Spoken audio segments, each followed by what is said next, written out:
ఈరోజు ఈ రాష్ట్రంలో కూటమి ప్రభుత్వం అధికారంలోకి వచ్చి దాదాపుగా 2 సంవత్సరాలు పూర్తవుతుంది. మహానాడు అంటూ దగానాడును నిర్వహిస్తున్నారు. కాబట్టి ఈ 2 ఏళ్ల పరిపాలనలో వెన్నుపోటుకు 2 ఏళ్ళు ఆంధ్రప్రదేశ్ని ఎలా సర్వనాశనం చేశాడు చంద్రబాబు నాయుడు అనే మీద ఈరోజు మాట్లాడటం జరిగింది. అండ్ డీటెయిల్గా సాక్ష్యాధారాలతో కూడా ఒక బుక్లెట్ని రిలీజ్ చేయడం జరిగింది.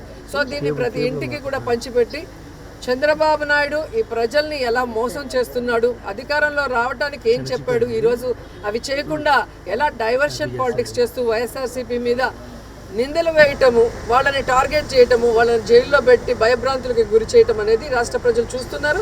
మరొకసారి వాళ్ళని చైతన్యపరిచే విధంగా ఈ యొక్క బుక్లెట్ని ప్రతి ఇంటికి గడపకి తీసుకెళ్లే కార్యక్రమం చేయబోతున్నాం.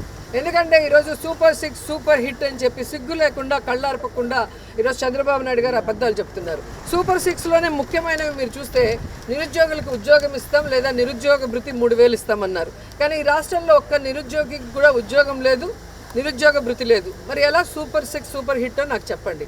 అలాగే ఆడబిడ్డ నిధి 18 ఏళ్ళు దాటిన ప్రతి మహిళ ఇంట్లో ఎంతమంది ఉంటే అంతమందికి 1500 ఇస్తామన్నారు. నీకు 1500, నీకు 1500, నీకు 1500 అని ఏ విధంగా వీడియోలు వేసి ఏమార్చారో మనం చూసాం. మరి ఈరోజు ఆ 1500 18 ఏళ్ళు నిండిన ఇంట్లో ఒక్కరికైనా ఇచ్చారా? ఎంతమంది ఉంటే అంతమందికి కాదు, ఒకరికైనా ఇచ్చారా నేను అడుగుతున్నా. మరి సూపర్ 6 సూపర్ హిట్ అని ఎలా మీరు చెప్పగలరు? అలాగే మీరు చూస్తే జగన్మోహన్ రెడ్డి ఇచ్చే ప్రతి సంక్షేమ కార్యక్రమాన్ని ఇస్తున్నారు. చేయూత ఇస్తున్నారా? అలాగే డ్వాక్రా అక్క చెల్లెమ్మలకి 0 వడ్డీకి ఇస్తున్నారా? అప్పుడేమో అసలు వడ్డీతో మాఫీ చేస్తామని చేయలేదు చంద్రబాబు నాయుడు. జగనన్న వచ్చాక అది చేశారు కాబట్టి వాళ్ళు బ్రతికి బయటపడ్డారు. ఈరోజు మీరు 10 లక్షలు 0 వడ్డీకి ఇస్తాము అని చెప్పారు. 0 వడ్డీ లేదు, 10 లక్షలు లేదు. మరి ఏ విధంగా మీరు ఈ సెలబ్రేషన్స్ చాలా ఘనంగా చేసుకుంటున్న మహిళకి మేము ఏదో చేస్తామని శ్రీశక్తి అని పేరు పెట్టుకున్నారు. ఈరోజు మహిళలకి రక్షణ లేదు. మహిళలకి ఇచ్చే సంక్షేమాన్ని ఈరోజు 0 చేశారు. అలాగే మహిళలకి ఈరోజు వాళ్ళ పేరు మీద జగన్మోహన్ రెడ్డి గారు ఇల్లు ఇస్తే మీరు ఒక్క ఇల్లు అయినా ఇచ్చారా? జగనన్న కట్టిన ఇల్లుని ఈరోజు పెయింటింగ్లు వేసి మేము ఇన్ని లక్షలు ఇచ్చినామని సిగ్గు లేకుండా క్రెడిట్ చోరీ చేస్తున్నారు. ఏ రోజైనా నువ్వు అధికారంలో ఉన్నప్పుడు ఒక ఇంటి స్థలం ఇచ్చి ఒక్క ఇల్లన్నా కట్టించిన దాఖలాలు ఉన్నాయా? ఎప్పుడు కూడా గత ప్రభుత్వాలు, అంతకు ముందున్న ప్రభుత్వాలు కట్టిన వాటికి 0 కొట్టుకొని నీ పేర్లు పెట్టుకొని ఓపెన్ చేసుకోవటమే. కానీ ఈ 2 ఏళ్లలో నువ్వుగా సంతకం చేసి ఒక కార్యక్రమాన్ని స్టార్ట్ చేసి దానికి ఫండ్ కేటాయించి దాన్ని పూర్తి చేసి దాన్ని ఓపెన్ చేసిన దాఖలాలు ఉన్నాయా అని అడుగుతున్నా. ఈరోజు చంద్రబాబు నాయుడు ఒక మోసగాడంటే ఆయన కొడుకు మరీ వరస్ట్గా తయారయ్యాడు. ఈరోజు ఆయన్ని ప్రెసిడెంట్ చేశారంట పార్టీకి. ఆయన ఎప్పుడైతే మరి ఈ విద్యాశాఖ మంత్రి అయ్యాడో విద్య కుంటుబడింది, విద్య మూలకు వెళ్ళింది. ఈరోజు స్కూళ్ళ విషయాలకే వద్దాం. నాడు నేడు స్కూల్స్ ఫినిషింగ్లో ఉన్న ఆ స్కూల్స్ని ఫినిష్ చేశాడా ఈ రోజుటి వరకు?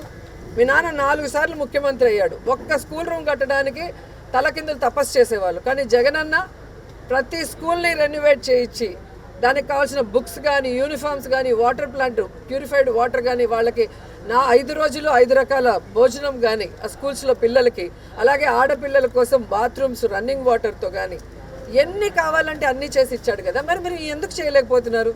నువ్వు వచ్చిన దగ్గర నుంచి ఇంగ్లీష్ మీడియం తీసేస్తావు, CBSE సిలబస్ తీసేస్తావు, ట్యాబ్లు ఇవ్వటం మానేస్తావు. ఈ సంవత్సరం అయితే ఏకంగా విద్యా కానుక ఇవ్వలేనని చేతులు ఎత్తేసావు.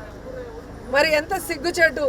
ఈరోజు లోకేష్ లాంటి మంత్రి ఉండటం, ఈ విద్య అమ్మఒడి ఇవ్వరు, ఫీజు రియంబర్స్మెంట్ ఇవ్వరు, ఆ పిల్లలు చదువుకున్న వాళ్ళకి ఉద్యోగాలు ఇవ్వరు, నిరుద్యోగ భృతి ఇవ్వరు.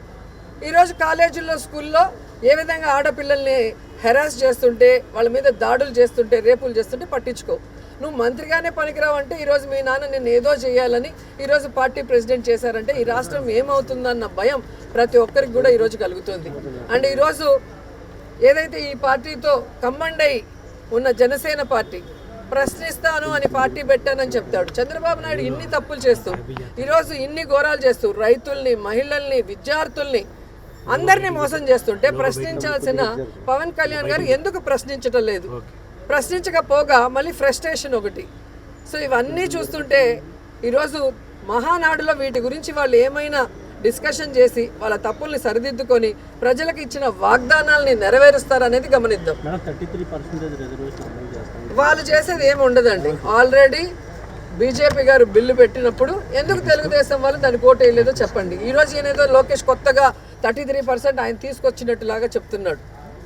మరి గతంలో ఎందుకు మీరు దాని గురించి డిస్కస్ చేయలేదు? 4 సార్లు ముఖ్యమంత్రి అయినప్పుడు మీ నాన్న ఎందుకు అసెంబ్లీలో దాన్ని తీర్మానం చేసి పంపించలేదు? మొన్న మోడీ ప్రభుత్వం పెట్టినప్పుడు మీరు ఎందుకు ఓటేయలేదో చెప్పండి. కాబట్టి ఇంకా పిచ్చోళ్ళు ఎవరూ లేరు, ప్రజలు తెలివైన వాళ్ళు. ఈరోజు సోషల్ మీడియా ఉండటం వల్ల అందరికీ కూడా అన్ని విషయాలు తెలుస్తున్నాయి. మీరేదో చెప్పేస్తే దాన్ని నమ్మే పరిస్థితిలో ఎవరు కూడా లేరు.